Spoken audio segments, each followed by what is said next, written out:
What's up everybody, Colin here for Techout, and today we are going to be talking about the Galaxy S25 Ultra. This is going to be my final review of the Galaxy S25 Ultra, as we just had Galaxy Unpacked a couple days ago, and my Galaxy S26 Ultra should be here hopefully sometime next week, and we'll be trading this one in. So love this phone. I am excited though to test out some of the features of the Galaxy S26 Ultra. Some of the AI stuff looks pretty cool that is currently limited to the S26 Ultra right now, like being able to order DoorDash or like Grubhub or whatever it is. You can kind of just tell Gemini what you want, and it'll kind of make the motions through the app, and then you just take over when you're ready to check out. At least that's what it looks like from what I saw at Unpacked, but we'll see how that actually works in theory, see if we can get it working. But love this phone.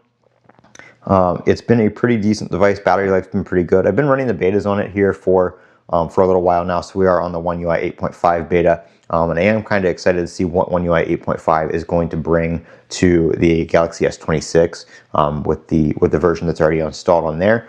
I have yet to install beta 5 on this one just quite yet, or sorry, beta 6 here in the US on this one just quite yet, but I will do that after this video. But other than that, it's been pretty smooth and fluid.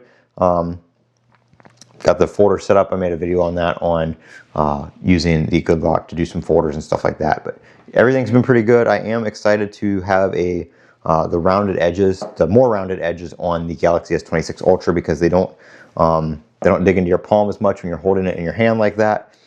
S Pen is a little bit different on the 26 Ultra, which of course we'll be doing a full review of the S26 Ultra once it's here. But the S Pen, the bottom is a little bit different because of the way the phone curves. So you have to put it in with the button up for it to be flush in the phone. You can put it in either way still, but it will protrude out a little bit more with the S Pen being in with the button facing down. So there's that. But everything else, like I said, on the 25 here, it's been great. Haven't had any issues with it. It's been pretty smooth. The Snapdragon 8 Elite, I'm excited to try the Gen 5. A lot of people say there is a big performance difference, and it is noticeable.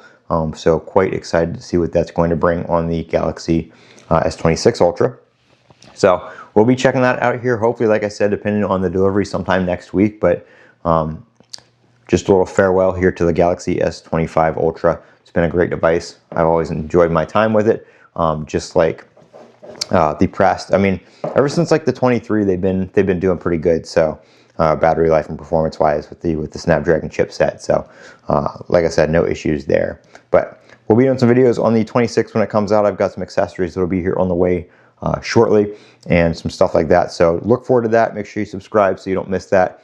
If you want to pre-order a 26, I will put a link in the description to where you can pick one up. I think Best Buy right now is still also doing the 512 for the price of the 256, which Samsung is not doing directly on their website this year. So not too sure why, but if you want to take care of that or take advantage of that, you might want to check out your Best Buy, either online because you can't pre-order through a local store. But check out Best Buy and see what kind of deals they offer, because they seem to be offering a little bit more than what Samsung is currently. So I'm Colin with Techout. Don't forget to comment, rate, and subscribe. And as always, have a great day.